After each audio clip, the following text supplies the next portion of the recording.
Yeah. Welcome back to another weekly pregame show featuring yours truly, Tone DeShields II from Chalk It Up Sports, and none other than Coach Marcus from Pro Fan Talk, former Eagles running back, Eagles alumni.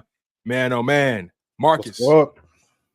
Week 1 is in the books. Week Week 2, two. we're Yes, almost done, man. Yes, sir. Almost Yes, done. sir. Yes, Sunday sir. was a hell of a day for football, man. Tell me about it, man. And it looks like, let's knock on wood or whatever you got, that the injury bug is getting here early. You got to stay healthy. You got to stay healthy. You got to stay healthy. That is the most important thing. And now we got AJ Brown down. There's been a lot of injuries. I saw what happened yesterday to Joe Mixon in Cincinnati. Hip drop tackle. Yeah. You know, that's happened. I've seen 2 injuries like that, but he came back in the game, so that's okay. But yeah, AJ was the only thing that shocked us. So, and I get worried about that because it's a hamstring, and hamstrings, man, sometimes they take a while, especially for receivers in skill positions. So yeah, for sure. And I think that's why they're being as cautious as possible, right? I totally understand their their approach, because AJ's game is more power than finesse. He's a very physical player, very explosive, and you just don't want to put a guy like that out there, especially if he can risk further damage and it can really hurt your season on the back end. So take your lumps now. This is why you've made the moves you made, right? This is why you got Devontae Smith right there. This is why you traded for Jahan Dotson. This is why you signed Saquon Barkley. This is why you have Dallas Goedert, right? So when things like this happen, you have plenty of alternatives, plenty of options, right? But it's no mistake that AJ Brown is arguably the most dominant, the most complete football player on the Philadelphia Eagles. I mean, just top to bottom, just like the way he plays the game, his value. We know what he means to Jalen Hurts. We know what he has meant to Jalen Hurts' overall development. But I think this is a great case study, right? This is a great moment for Jalen Hurts. A great moment for the city to be able to find out exactly, okay, what kind of Jalen Hurts are we going to get this year? If everything isn't perfect, right? What kind of Jalen Hurts are we going to get? And I think that's a real question everybody deserves answers to. But before we get too deep into that, right, make sure you guys smash that like button. Make sure you guys are subscribed to both YouTube channels. We are live on 2 YouTube channels. We are also live on Facebook and Twitch, but we are live on 2 YouTube channels. We are live on Pro Fan Talk, and we are live on Chalk It Up Sports, where no matter if we win or if we lose, we just got to charge it to the game. Make sure you guys smash that like button. Make sure you guys are subscribed to the content. It means a lot to us. Goes a long way. Helps us build this this community and ecosystem that we're trying to nurture. So make sure you guys are on the right side of history. Me and Marcus are going to be giving you guys these pregame shows every week, either on game day or maybe a day before, depending on our schedule. But we're always going to give you guys a weekly show breaking down how we see the upcoming matchup, maybe some observations from the previous matchup. But regardless, though, this is a very fascinating game, because the Atlanta Falcons, their week 1 game was they left a lot to be desired. Well, they left a lot of meat on the bone. Yeah. They lost 18-10 to the Steelers, and their 10 points came in the first quarter. Other than that, the offense was pretty much anemic. They had a hard time sustaining drives, had a hard time getting in field goal range, had a hard time protecting the ball, had a hard time protecting the quarterback. Yes. Right? You sent me something earlier that was alarming to me. Give me your observations of the Atlanta Falcons. I know you watched a ton of their film today and leading up to this game. Give me your overall lay of the land as it pertains to the Atlanta Falcons. The Atlanta Falcons look like the New York Giants with a better quarterback. That's it. Their offensive line is suspect, right? They got a couple issues. Their Kirk Cousins by default is better than Daniel Jones, right. But Kirk Cousins is rusty, and in my opinion, his mental is not over his injury yet. Whenever you get when you rehab a knee, when you rehab an ACL, popped Achilles, the body will heal. The mind has to tell itself it can go full speed, because you always had that hesitation because you're coming off an injury. And I don't think Kirk Cousins is there yet mentally. He might be 100%, but his body is not moving, and he's not the fastest dude in the world anyways. So he looked slow as molasses, trying to step up into the pocket, trying to get out of harm's way, and Pittsburgh just ate his lunch. Atlanta center, little suspect. I mentioned to you earlier on Twitter that I'm expecting Jalen Carter to eat, and their right tackle is a little bit suspect. So I want to see what our edge rushers can do. I'm declaring that this game has got to be a breakout game for Nolan Smith. This is the perfect game where his speed will come in handy. Even if he doesn't record a sack, he's got to get some pressures, man. He's got to be able to use his speed because Kirk Cousins cannot move. And the reason why I used the New York Giants as the comp, because look what we did with the Giants the last 2-3 years. They didn't have nothing, and it was all Saquon. We would stop him, and then bam, he'll bust off 30, 40 yarders, a big splash play. Yes. That's what Atlanta has right now because they don't have much going on, and then bam, Bijan Robinson, he'll get loose on you. So we got to be able to bottle him up, man. But I do not see us having a problem with Atlanta. And if we do have a problem with Atlanta, then maybe we got problems. You said something that really stuck out to me more than anything, right? The mental hurdle that Kirk Cousins has to get over as it pertains to the Achilles injury that he dealt with last year, right?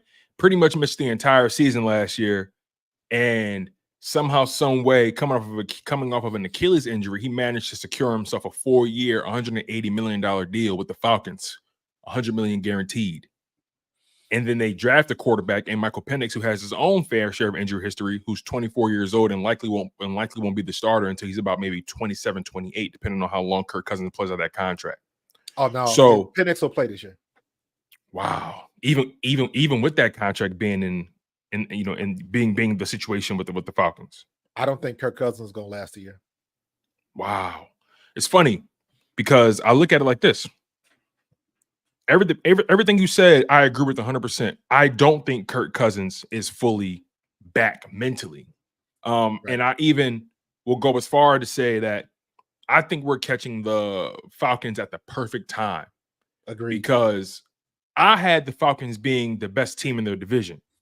As of right now, it looks like the Saints are the best team in that division by leaps and bounds, which is the shocker, right? Listen to this though. And this is going to go right in line with what we're talking about as it pertains to Kirk Cousins' footwork and his ability to maneuver in the pocket, even when he was already a stationary quarterback already, right? But you still saw Kirk Cousins being, using the play action a lot and the bootlegs, and you saw him still being able to move in that box, right? In that game against the Steelers, the Atlanta Falcons game, not so much. Listen to this. According to ESPN Stats and Info, in week 1, the Atlanta Falcons ran their offense from either the shotgun or the pistol in 96% of their total offensive snaps. And let me take it a step further for you. The 22 shotgun snaps, out of that 96%, the 22 shotgun snaps were 100% pass plays. No runs were featured in the shotgun. In addition, the 22 snaps from the pistol saw Atlanta run the ball 81% of the time. They were flat out predictable in week 1. Yep.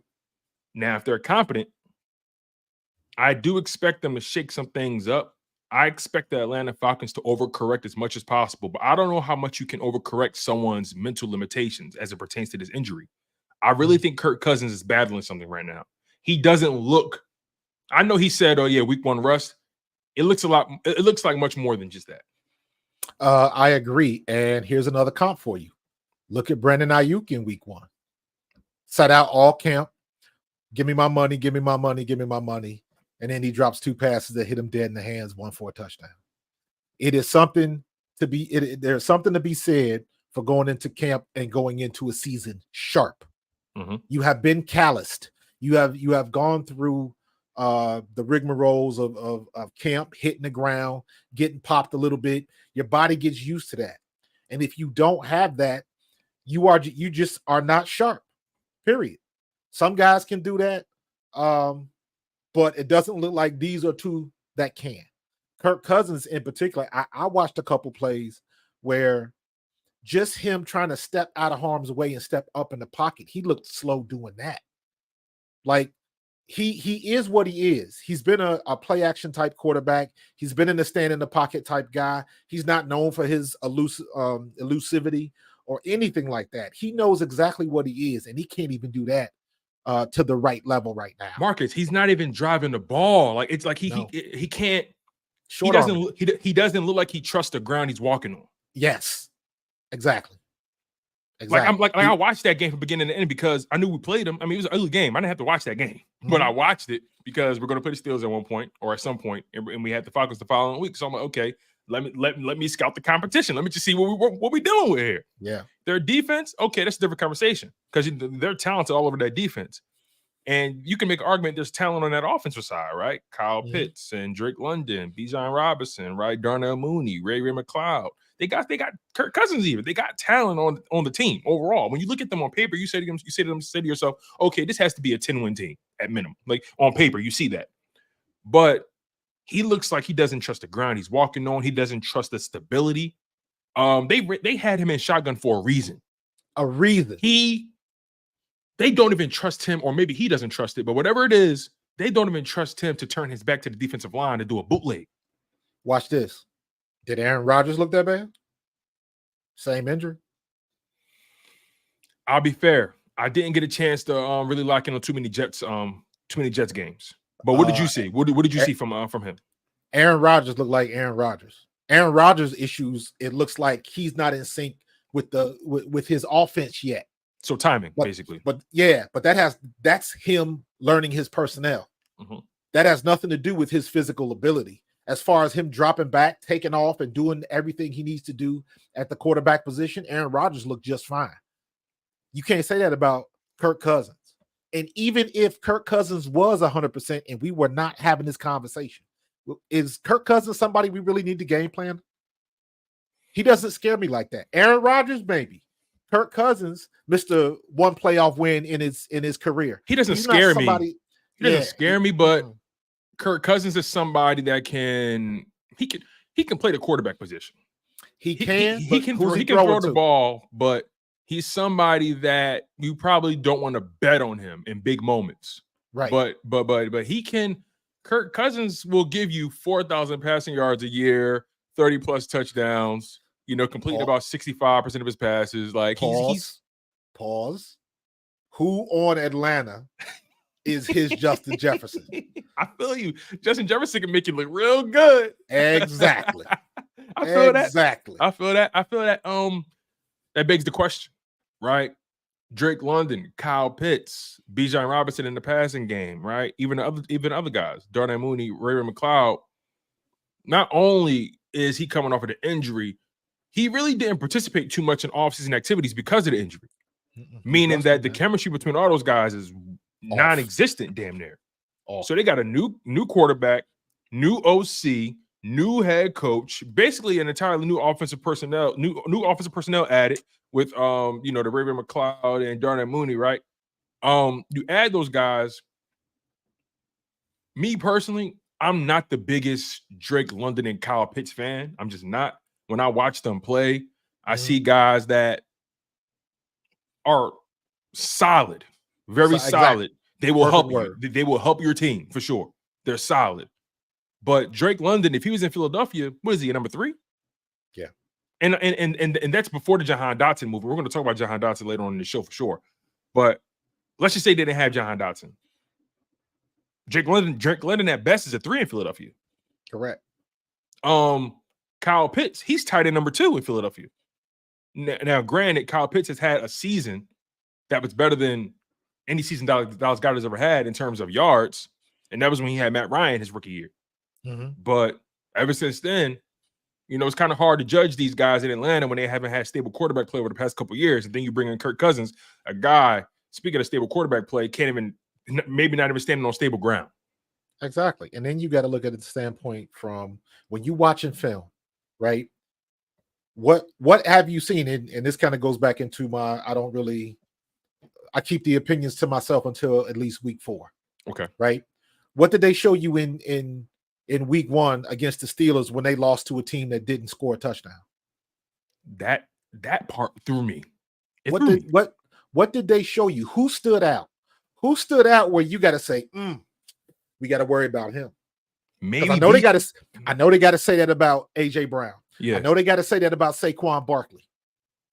Who on Atlanta's offense are we worried about? And right now, I'm saying, with the exception of Bijan, and again, I use that comp like Saquon was like, they didn't have anything else. So if Bijan gets bottled up, same situation a couple years ago, what we did to King Henry in Tennessee. If he gets bottled up, what do they have? I'll take my linebackers against their tight ends. I'll take our secondary against their starting wide receivers, because I don't see us having to game plan to stop them. So are you saying essentially sell out and stop Bijan and let everybody else beat you? Correct. Even Bijan to me is just like a playmaker. And that's why I use the example of the Giants, because when Saquon was still there, I made that joke, man. Tackle for loss, bam, 60-yard play. But that was few and far between. But he could burn you with it. Bijan to me is in that same boat, because I don't, after looking at the offensive line, and granted, I didn't watch a lot of film, but I watched enough of week 1, and I was like, oof, yeah, that right tackle. He had a very, very wide 6 technique on him. I mean, this dude was 2.5 bodies outside, and he still got past them. Got past them. Yeah, I saw that. Yeah, when you sent me that, I was like, yeah, damn, word. And then your center got beat, and I'm like, oh yeah, I'm expecting Jalen Carter to eat, because just the center does not look like again somebody that we should be worried about. And then what I like to do is I watch a lot of plays. I'm not looking for anybody specific. I get the end zone view, or I'll get the sideline view where you can get all 22, and then just watch the line of scrimmage. Don't watch the play. Watch the line of scrimmage. Is the defensive line driving the offense back, or is the offensive line getting movement? That's who's winning the line of scrimmage. And from what I saw, Pittsburgh was winning on the line of scrimmage. So that was making all the difference in the world. So what do you say to someone who says, listen, the Pittsburgh Steelers defense was one of the best defenses in the league last year. They're clearly showing that they're still one of the best. TJ Watt and all those guys, right? Tough sledding. What do you say to those who says, well, this Eagles defense is still relatively unproven? How can we be so sure that they can take advantage of the weaknesses and limitations of Atlanta the same way the Steelers have? Because we haven't had a ton of sacks doesn't mean we don't have guys making plays. And this is where you look at the individual matchups. And I like the matchup with Jalen Carter and Big Jordan Davis in the middle, because I think our size and his strength in particular, because Jalen Carter is ridiculously strong and quick. And I think if they have to double team Jalen, that's going to leave some people open. And then, of course, like I mentioned earlier, I want to see what this has got to be Nolan Smith's coming out party, because it's teed up for him. You just got to get home. At the very least, force Kirk Cousins out the pocket. So I'm expecting, if we can see this, and we fans watching the game, I know Vic Fangio's been looking at this. The guy can't move. So what do? You gotta stunt, you gotta twist, and force him to get out of pocket and move. Get him out of there so he is not get him mobile. Force him to move. Yeah, and it doesn't seem like it takes much. That's the part about it, right? Which goes to your point. Hey, Nolan, this could be the game, right? Yes. Bryce Huff, especially. You spent $51 million on Bryce Huff, $34 million guaranteed, $17 million a season. You paying that man for sacks. Josh Sweat, all those guys I mentioned, they really struggled in the Brazil game. I partly put it on the field conditions. The field conditions, absolutely. It was really hard for those speed guys, especially the guys on the edge. It was really hard for those guys to really get that bend and plant their foot. It was like the Super Bowl all over again. Yeah, exactly. And now you go into a game where you're going to be at home. You're going to be in Philadelphia. You know the lay of the land. You know the grass. You know the energy. You know what to expect there, right? I think I would have to agree with you. I think this is a game where I look at Jalen Carter, I look at Nolan Smith, I look at all those guys in the defensive line. If you don't lead this game with at least 3 sacks between all of y'all, we got a problem. Yeah. That's my honest opinion. You should have, I don't care where they come from, but as far as the D-line go, between all of y'all, Bryce Huff, Josh Sweat, Nolan Smith, BG, Jordan Davis, Jalen Carter, Milton Williams, all those. If y'all can get 3 sacks between all of y'all in this game against that quarterback and offensive line, we have bigger issues on the defensive line front as a collective. Because maybe you look at the pieces and you say, okay, Jalen Carter, nice piece. Jordan Davis, nice piece. Okay, Bryce Huff, Josh Sweat, nice piece. Who are you as a unit? Because that's how we judging y'all to an extent. Who are y'all as a unit? Right. And we still got to be cognizant of the fact that, like, hey, it might be a situation where it's like, you got to poke it a little bit and say, you know what, this cake ain't done. Put it back in the oven. So let's wait another couple weeks, because it might be a situation where, you got nothing, and all of a sudden the floodwaters open up. The floodgates open. So we'll see what he can do. I know, because it seems to me like the best thing that you should do is put the pressure on Kirk Cousins' right side, so he has to bail out to his left, because it's hard to run to your left and throw when you right-handed. And then the fact that he doesn't have the stability he probably would like right now, and the trust in that Achilles, to expect him to bail to his left and then square up those hips and get that footwork, just being able to contort his body and turn, and just, it's not going to be an easy feat for somebody in his current situation. No, and it's not going to be quick. And then how do you, if they're forcing you out of the pocket or they're getting to you with their speed, how do you counteract that? This is where the chess match comes in, and this is where I got to look at Vic Fangio, and this is why we got you here, because you can game plan this. Because now he's slow in the pocket. The only thing he can do is, okay, they got to have a game plan where they got to get rid of the ball quick. So that means short routes. That means he's trying to get the ball out of his hands super quick. Okay, exactly, and that's the overcorrection. I think that's going to be the overcorrection. They're going to draw up a lot of quick stuff. I wouldn't be surprised if we see a bunch of quick slants, a bunch of throws to the flat, throws to the running back to get Bijan. I think their goal was to get Bijan in space early. Yeah, look for them to get Bijan on Nakobe. Nakobe might get tested tonight. Now let me ask you this, right? Go ahead. I was going to say, Nakobe's got to, as much as I love him, let's keep it 100. His coverage is average. It's okay. But when you're going up against somebody like Bijan, you got to be a little bit better than that. And if you can't hang with that, you got to be smart. So I believe that they're going to try to test Nakobe Dean tonight, especially in coverage. Zach Bond can do it, and Zach Bond can come off that edge. I'm expecting Zach Bond to eat a little bit tonight.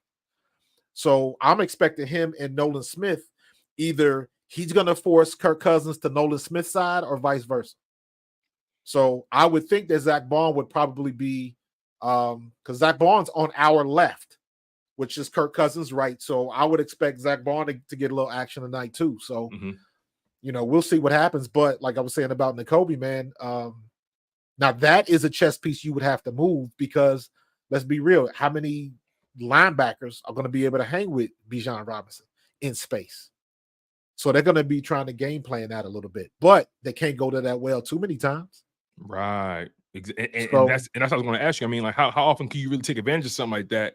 And if you're Vic Fangio, how do you game plan around that? Right. If you know they're going to attack Nakobe Dean and, in the past game with the running back, if you're Vic Fangio, how do you counteract that? Well, once again, it depends on what our defensive line is doing. Okay. Because I saw some good penetration by Pittsburgh on a 3-man front, which is crazy, when they was running the 3-4. So crazy. If you getting pressure with 3 people, maybe you might send a linebacker or the end man on the line of scrimmage. If you getting that with 3 down linemen, what are they going to do with 4? And what happens if they drop somebody back? You still got a chink in the armor somewhere on that offensive line. And that's what this as soon as Vic Fangio figures out who's the weak spot on that line, they're gonna keep attacking it. And based on what I saw, it's looking like that right tackle and the center. So if you're gonna attack that spot, because I figure Kirk Cousins is gonna be trying to go to his right so he can throw to his right, because I would just imagine this a little bit more comfortable. Mm-hmm. So that means Nolan Smith is gonna be on the blind side. Mm-hmm. Bryce Huff. All right, yep. Nolan, we know you run the 4-4. Let's see it. Now's the time. So I want to see Vic Fangio move the pieces on the board. And I can imagine seeing some stunts and stuff like that, because they're going to have to run the ball at some point in time. Mm-hmm. So, but like you were saying, because I heard them stats too, and I was like, ooh, everybody knows what's coming. Everybody knows what's coming. So they're in a bad situation right now. But it's only game 2. It's only week 2 for us and them. Exactly. So, but that's why I say the overcorrection is going to come. Because they were so brazen about what their game plan was, I would expect them to try to flip that on its head in some kind of shape, way, or form. I try to think about how coaches try to get their quarterbacks easy completions, right? Most of the time you hear them say, most of the time you hear the quick game, or, okay, let's get the quarterback moving, right? Let's try to manufacture some passing lanes, some sight lanes, right? Let's try to manufacture that. Okay, let's get the offensive line moving in this direction. Let's cut the field in half. You feel what I'm saying? Yeah. Kirk Cousins can't even move for you to really be able to do that. It's bad. So that only leaves you really in the shotgun, so he can have a larger purview of what's going on, and maybe have an additional split second to make a decision. Right. So they're gonna test that theory too. They're gonna try to get him to do what we think he can't do. That's where we got to stop him. So do you coach your DBs to play inside leverage, because they're gonna try to get the ball out quick, some quick slants. Mm-hmm.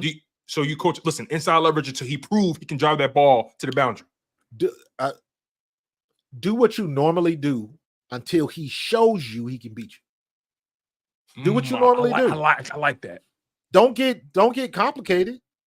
The defense, I know that it was a high scoring game last week, but guess what? Our defense stopped Green Bay and Jordan Love in the red zone twice. So there's something to be said for that. So they did what they had to do when the time was right, because that could have been a different outcome if they get 14 instead of 6. Mm-hmm. So as far as I'm concerned, the other people on the other side of the ball get paid too, and our defense did what they were supposed to do when they had to do it. If you want to call it bend but don't break, so be it. All I know is they had 2 good opportunities to get 6 points, and they didn't. That's defense right there. So until Kirk Cousins shows that he can beat you, don't change anything. Go with your regular game plan. Don't get cute. Don't do nothing. Just do what you've been doing, because it worked. I don't see Atlanta scoring more points than Green Bay. I don't see that at all. And if we can handle Jordan Love, we can handle Kirk Cousins. I agree. That's how I got to look at it. Our defense is ready. I agree. And that first game really gave the Eagles a ton of things to really take back to the drawing board and hash out. That's the kind of game you kind of want to an extent, right? I mean, you want to have a game where, look, if you can have a game where you put up over 30 points, you turn the ball over, and you still win the game, and you pretty much control the entire second half. Like if you can win a game like that and take that back to the drawing board, that's a good place to be in terms of just you didn't even play your best. And 34 points was dropped on your head top like that. You feel what I'm saying? So that goes a long way with me. You guys are tuned into the weekly pregame show featuring Coach Marcus from Pro Fan Talk and yours truly, Tone DeShields II from Chalk It Up Sports, where no matter if we win or if we lose, we just got to charge it to the game. Make sure you guys are smashing that like button. We are live. I repeat, we are live on 2 channels. We are live on Pro Fan Talk. Make sure you guys subscribe to my man Pro Fan Talk, a.k.a. Coach Marcus. I know what it is. Go lock in on my guy, giving you guys that legitimate football acumen. Make sure you guys lock in on Chalk It Up Sports. Smash that like button. Subscribe. I appreciate you guys. Let me get to these 2 super chats real quick, Marcus. Then we'll keep this train rolling. Shout out to my man Shep. with the $10 super chat. My OG, triple OG, holding it down. Nice. He said, Shalom, Tone. Fly Eagles fly. We eating good tonight. Hey, listen, Yes, man. sir. Preheat the oven, man. We preheat the oven. We baking Falcons like a rotisserie. You feel me? Preheat it. Facts. Cody with the $2 super chat. He says Jalen Carter and Jordan Davis should eat tonight. Go Birds. Yeah, Absolutely. Cody, like that's and you're absolutely right. You're right on par with what we're talking about. This is a game, and thank you, Cody, for your $2 super chat. I really do appreciate you, brother. This is a game where it has to start from the inside out. Your interior has to collapse because it's collapsing the interior for a quarterback is like his worst nightmare, right? Mm-hmm. The edge, he could probably maneuver a little bit better, but if you collapse the interior, now you're forcing him off balance. He probably got to migrate to a side of the field he really don't want to. Now you're taking him out of his sight. You're taking him off his reads directly. Jalen Carter, Jordan Davis, they are the future of this offense. They are the future of this defensive line. You know, we talked about a lot of guys on the defensive line, right? Bryce Huff, Nolan Smith. A lot of these guys we hope are the now in the future. We talked about N'Kobe Dean and the Zach Bond element, right? Let's transition to the DBs a little bit. Okay. Quayon Mitchell, you think he plays outside or plays inside tonight? What did he started out outside last week, right? Last week he was outside exclusively. Don't change a thing. If it ain't broke, don't fix it. I'm with you on that 100%. If it ain't broke, because I know we made some mistakes, and you know, both teams weren't at their best, but you know what? For everybody was talking about you know, Jalen Hurts he had the fumbling and 2 picks, right? Mm-hmm. And it should have been a third pick, should have been a pick 6. And I was like, well, yeah, we should have had one too. That would have put the game out of reach. N'Kobe Dean dropped it. Wasn't nobody in front of him. Yeah. Hit him in the hand. So everybody gets a turn with something like that. So if we even when I looked at the situation with CJ Gardner-Johnson, when he gave up that touchdown. Yeah. That was the perfect play for that defense. They were in cover 3. He's playing center field. He dropped back, and what he did was he immediately went to his right. You're talking about the Jaden Reed touchdown, the 70-yard. Yes. Yeah. Okay. That was a great read by Love, and let me tell you why. Yeah, and Love had to move in that pocket. He had to yes. You know, keep that play alive for that to even happen. So I give credit to the quarterback for sure, for keeping his eyes downfield. But everybody's looking at CJ not making a tackle. But when you look at the play, he had a streak, and he had the guy coming on that deep cross. But what he was reading was CJ Gardner-Johnson. CJ Gardner, the reason why I say it was the perfect play for that defense is CJ Gardner-Johnson had to make a choice, and he made it. He started out to the right, which let the deep cross come right behind N'Kobe Dean, too deep for N'Kobe Dean to cover, and he was wide open. If CJ Gardner-Johnson comes over and takes that cross, then guess what? The streak is open. All he got to do is throw it to the guys inside. Because the who was that over there? I don't know who was on the other side. Was it Dobbs? Was it Wicks? I'm talking about for the Eagles. Was it? Oh, for the Eagles. Yeah. Who was the other DB over there? I think that was Blankenship. It could have been whoever it was.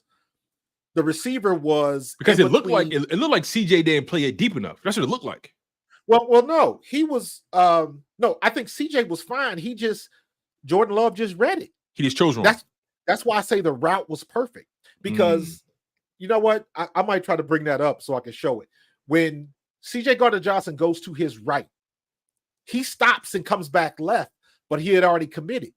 But what I'm saying is, if he would have came left and hit the guy that scored the touchdown, if he would have covered him, the guy going on a deep streak would have been open. Jordan Love, all he had to do, it was our DB, the receiver, and the hash. All he would have had to do was throw it down the hash to his inside, wide open. So that was the perfect play, and he read CJ Gardner-Johnson perfectly. When CJ Gardner-Johnson tried to adjust and go back, he slips.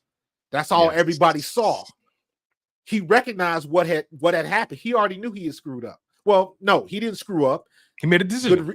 He made a decision. Jordan Love made the right read, and he was trying to come back and make the tackle. And when he slipped, he couldn't get there in time. You know what's funny?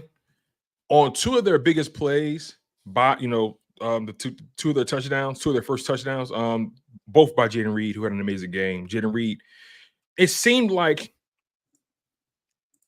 the Packers and for those plays to work, they had to be perfect. Like the Jaden Reed jet sweep touchdown.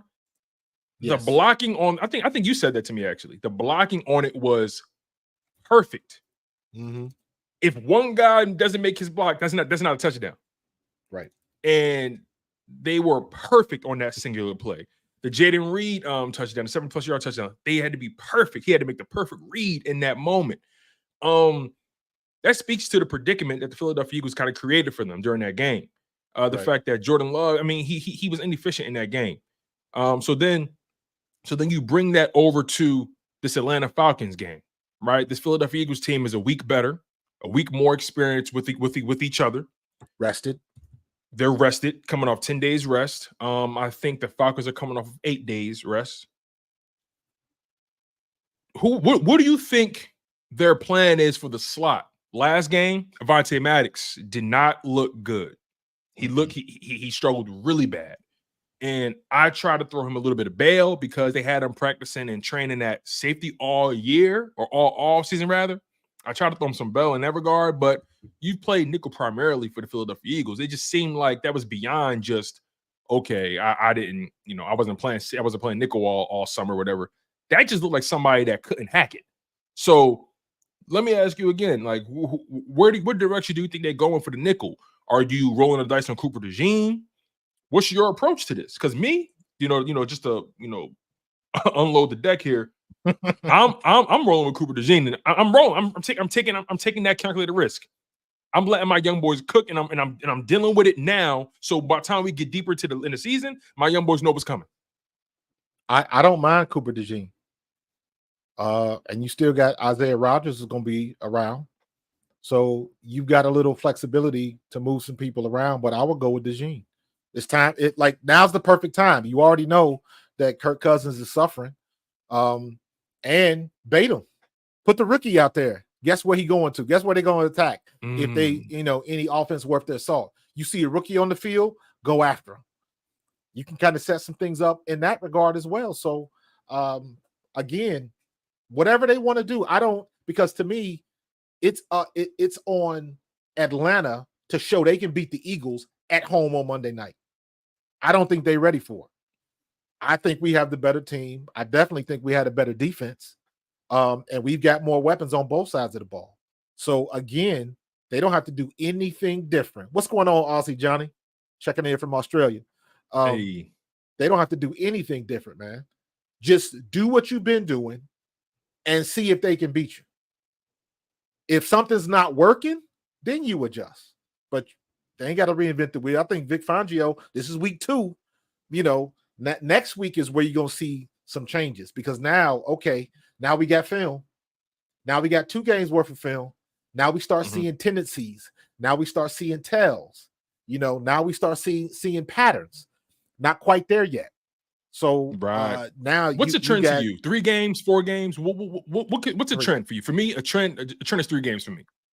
Yeah, I say 3 games because a trend starts at 3 games, rather. A trend starts at 3 games. Right. You should be able to see trends and patterns at game 3, because you're looking at the first 2 games. And how did those first 2 games go?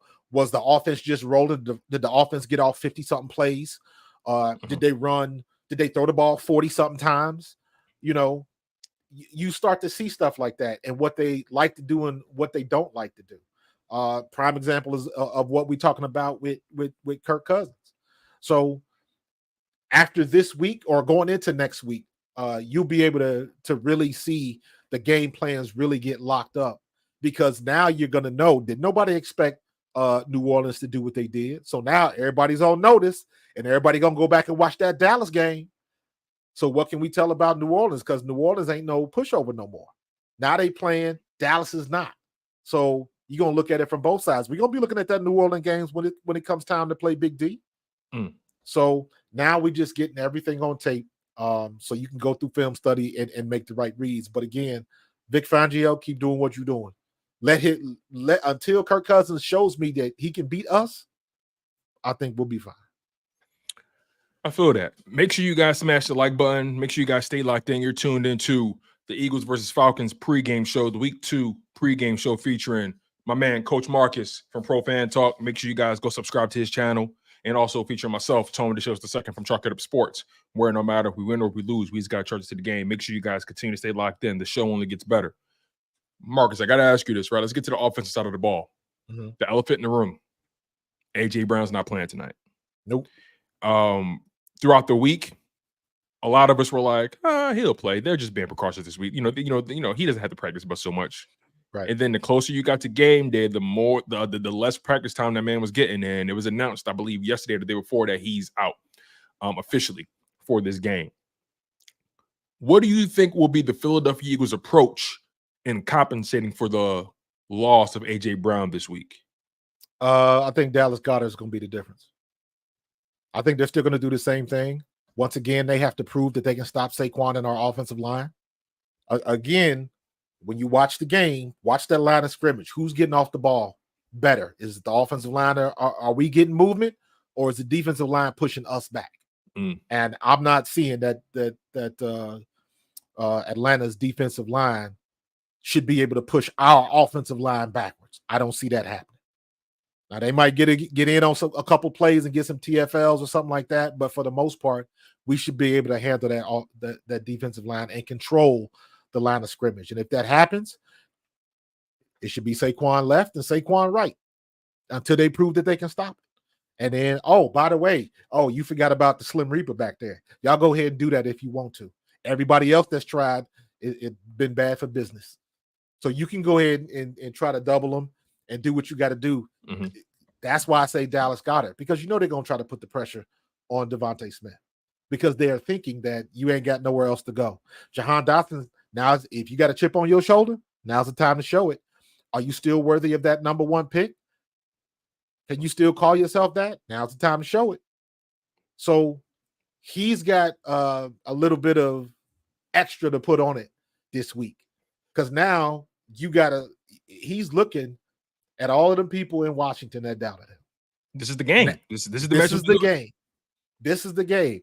And this is weird to even say it like this, but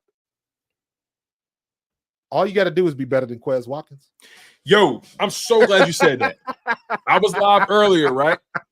And I heard people like kind of trying to down Jahan Dotson, right? Eagles fans. And my mindset was, hold on, wait. Pause.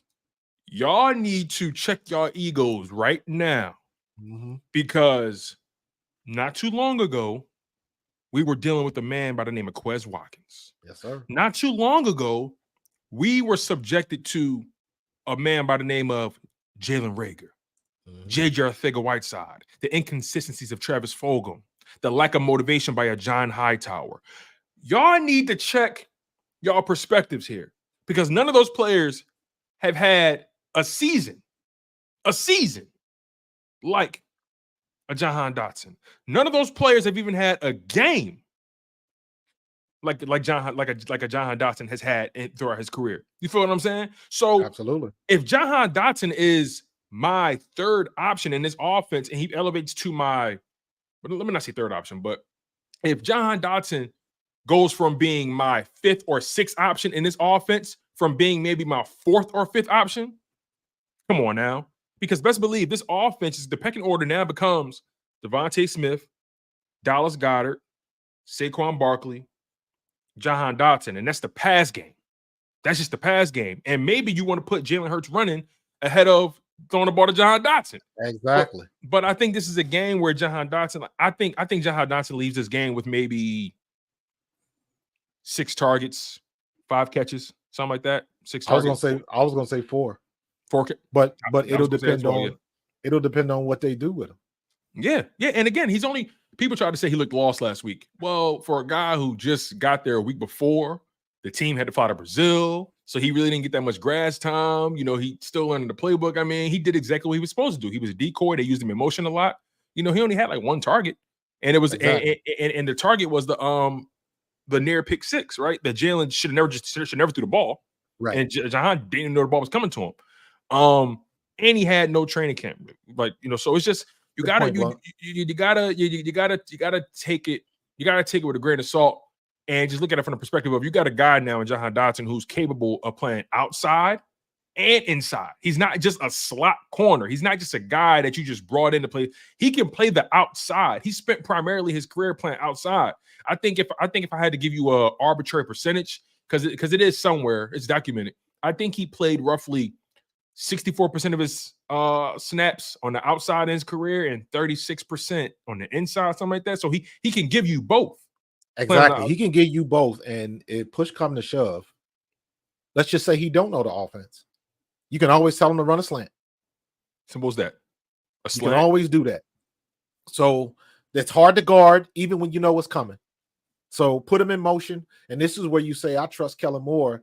It's not like Kellen Moore hasn't been through a situation. That's another thing. You got Kellen Moore as your play caller now. Like, this is a different situation, right? I would be concerned about the last year Eagles offense, right? In this situation. I trust Kellen Moore's ability to put these guys in position. Yeah. And people forget about that when you're talking about coaches. Knowing your personnel. Understanding that, you know what, you might not do a lot of good things, but you do one thing well. You got one job. Bill Parcells was masterful at that. Bringing guys in, and there's no way that he can beat a top flight defensive back or something. You know what, this kid can do one thing well, and that's what I'm going to do. So Kellen Moore has that type of intelligence. Mm-hmm. It's not like this is the first time he's had somebody new and hasn't had time with his offense. He can adjust. He knows how to handle that. And then at the end of the day, your default is, Jalen, if something break down, take off. Now slide, because I don't want to see you with, don't get no tour. Just slide, get out of bounds. We don't need you hurt. But the one thing that Jalen has done is play smart. Kellen Moore understands what he has. And I don't think that he's going to put Jahan Dotson in the situation that he can't handle. And I don't think there's too many situations that Jahan Dotson can't handle because he's a veteran. Mm-hmm. He's seen some stuff. And guess what? He's in a better situation too. And it all goes back to having that chip on the shoulder because he wants to be able to look at Washington and say, yeah, you should have thought twice. Should have thought twice about letting me go. And best believe he's definitely trying to leverage his time here so he can get a much more lucrative contract after the rookie deal ends. That's just so he understands what's at stake here. Another quick update. The Eagles have elevated offensive lineman Nick Gates to the active roster to be their backup center. Also, they've elevated receiver Paris Campbell and tight end EJ Jenkins. Nice. So Patrick Johnson was also waived. So yeah, they waived Patrick Johnson. That tells me that Jalen Hunt may be active today. Yeah. On the flip side of that, Atlanta is suffering at linebacker. Nate Landman, they just put him on IR. So now you got Ellis Anderson and JD Bertrand. I'm not sure. Was Judon hurt? No, he played last week. He played last week? Okay. Mm-hmm. Yeah. I must have been. I think he had a sack last week too. He played last week. Yeah, I believe he had a sack or half a sack or something. Something like that. But that Atlanta defense has got some players on it. I mean, this can't be a game where you're reckless with the ball, Jalen Hurts, right? You got Justin Simmons back there lurking. You got Jesse Bates lurking. You got AJ Terrell back there lurking. This can't be a game where you're just reckless with the ball. I don't think he has to be reckless at all. Like, it should never be reckless. Like this is a game where I'm sorry, the Saquon Barkley effect is very real. Like what he gives you in the passing game is borderline number 2 receiver-esque.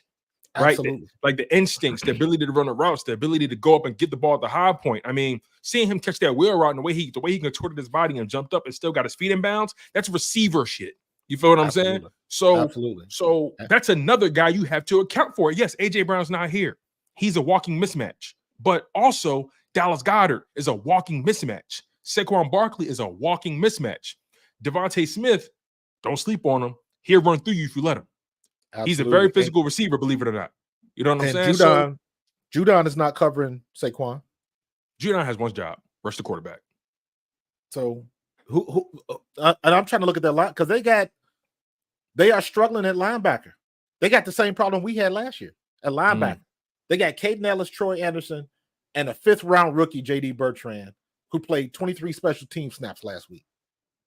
So they're moving people up from the practice squad because they got to fill slots. So again, you're going to have people on their defense that don't have a lot of play time, which works in our favor.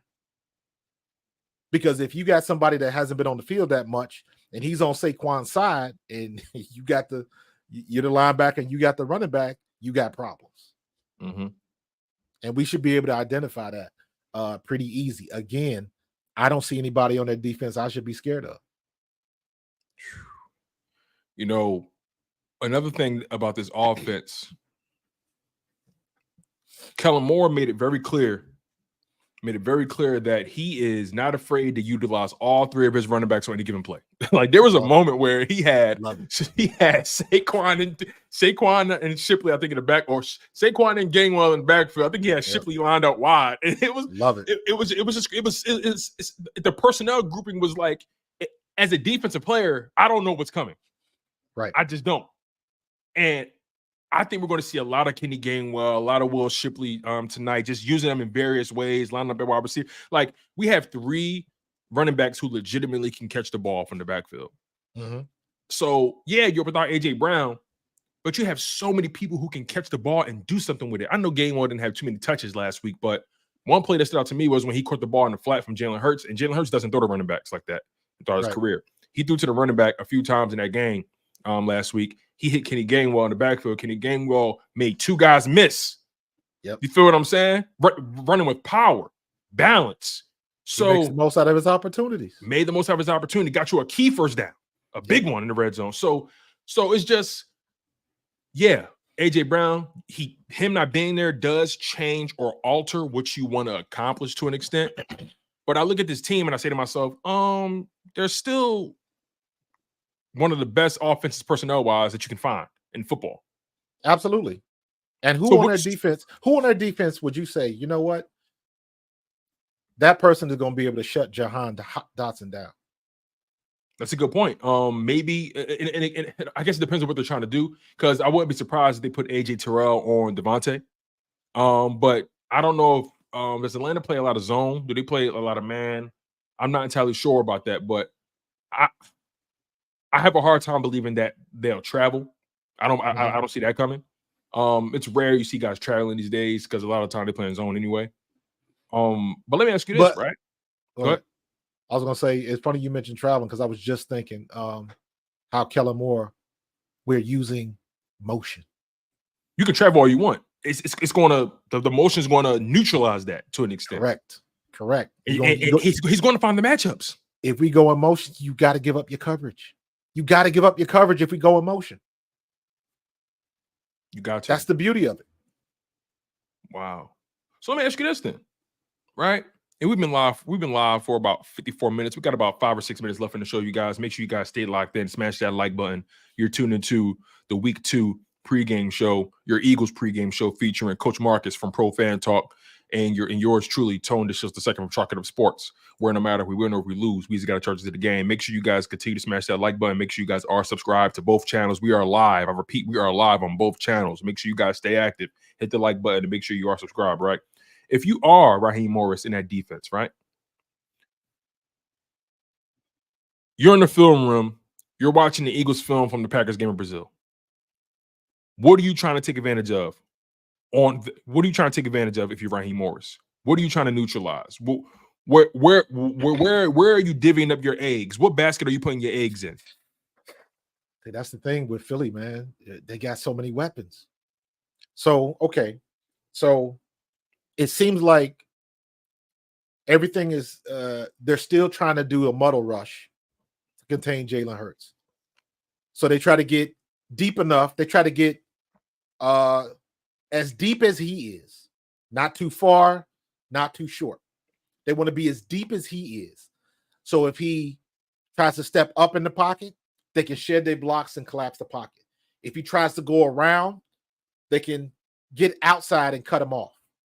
So if you notice, when they get that muddle rush, they get to a certain depth and they just kind of stop. And they just stand there. Yeah. They don't overcommit. And when Packers did a good job with that, by the way. They did a good job. They did a very good job with that. Right. So the best way to get around that is for Jalen to just find a hole and just take off through the hole. Maybe they catch you, maybe they don't. But at worst, you get back to the line of scrimmage. At best, you break a tackle, and now you might get 10 to 15. So, but the muddle rush has been pretty good. So I can see them trying to implement like that. I don't know what the hell they're gonna do with Saquon. That's a mismatch waiting to happen. So a safety can't cover him. But that's the thing. If a safety has to come up and cover him, that means you got a zone in the back that's open. Now you got to scheme it. You got to double move. You got to out and up. Do you put somebody in motion? So you got two people in the same place and you got your outside man with a running start, and then you just go outside, stretch the defense. Do you go play action? Like, what do you do? It's so many things that you can do that they're not worried. So that's a great question. How do you neutralize it? That's the beauty of what all of the weapons that we have. Because you got to get Saquon. Damn, there's Dallas Goedert. Okay, let's cover that. Damn, there's Devontae Smith. Damn, there's Saquon Barkley. And then we still got to worry about Jalen Hurts if all of that breaks down. The only thing I don't want the one thing I think that they will try to make Jalen Hurts do is scramble out to his right, because you saw them try to throw, you saw Jalen Hurts throw across his body a pick.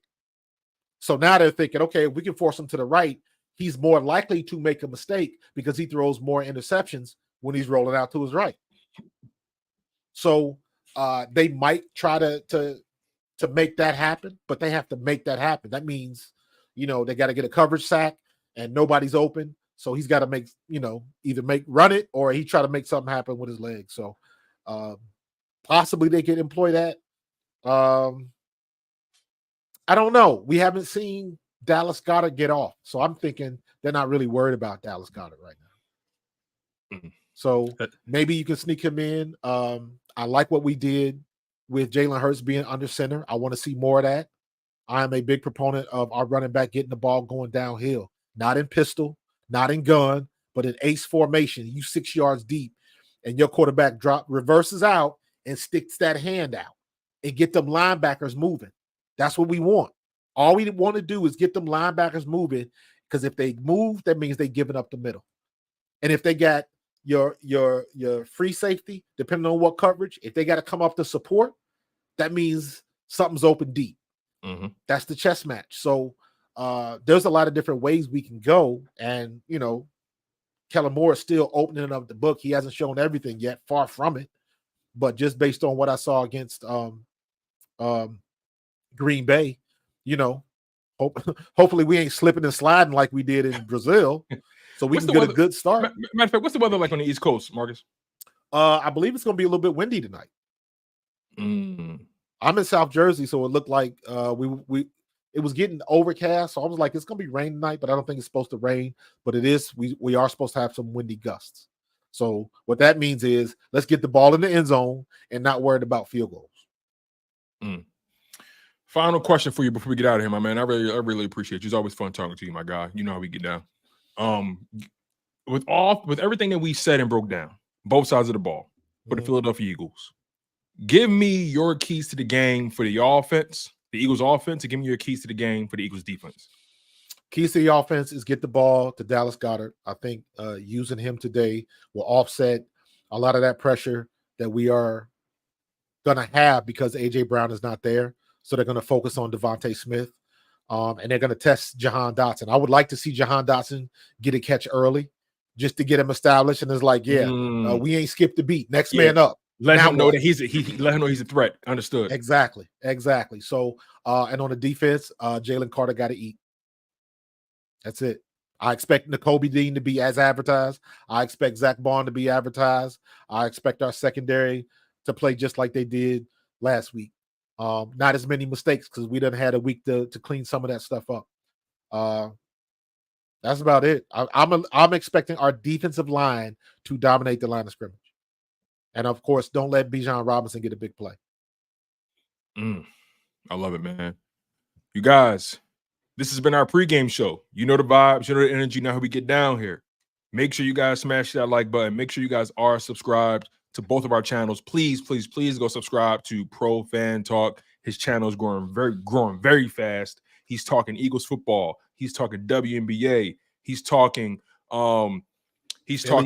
He's talking Phillies. He's talking sports industry business, right? He's addressing the nuances and the intricacies of how the money's being moving around through all these different leagues. I mean, he just does a good job just giving you guys a well-rounded product there, Pro Fan Talk.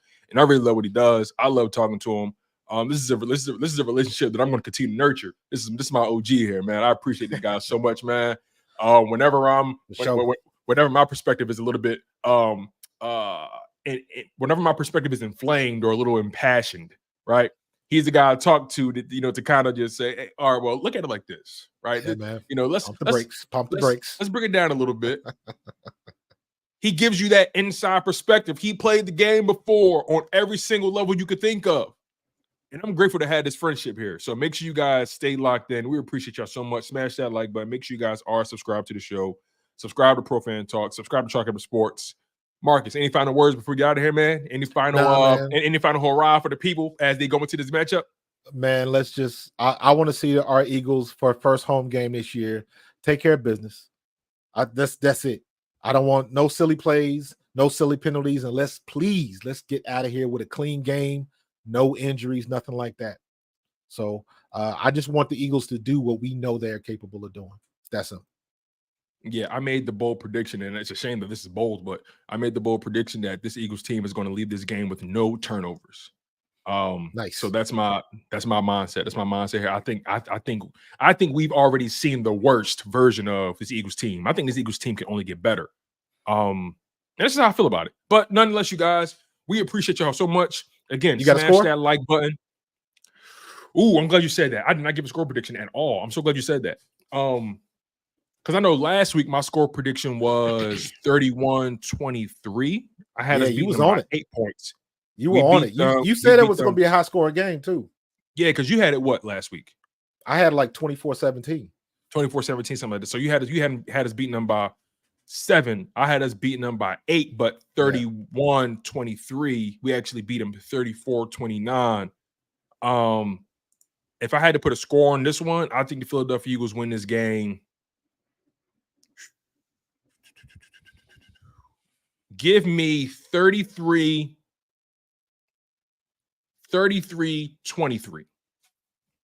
I think the Eagles win this game 33-23. I think they control it from beginning to end. And then, the Falcons, final drive or their final possession, whatever it may be, I think they put up maybe a touchdown or a field. I think the Eagles just control this game from beginning to end. So, yeah, I'm rolling with 33-23 Birds. 33-23 Birds. I like that score. What about you? I'm going 30-17. 30-17. Quinyon Mitchell gets a pick. Okay. And Atlanta misses a field goal. I like that.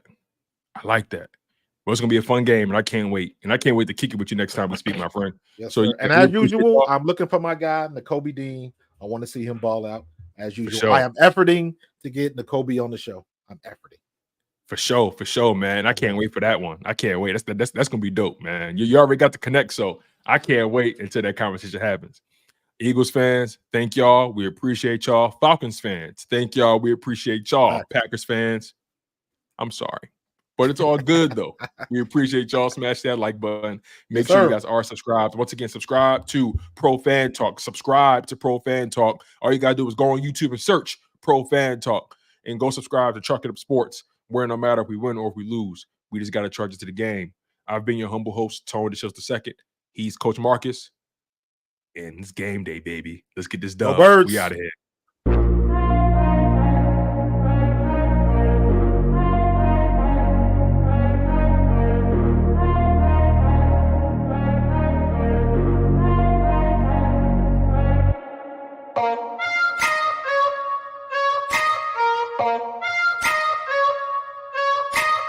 Bye.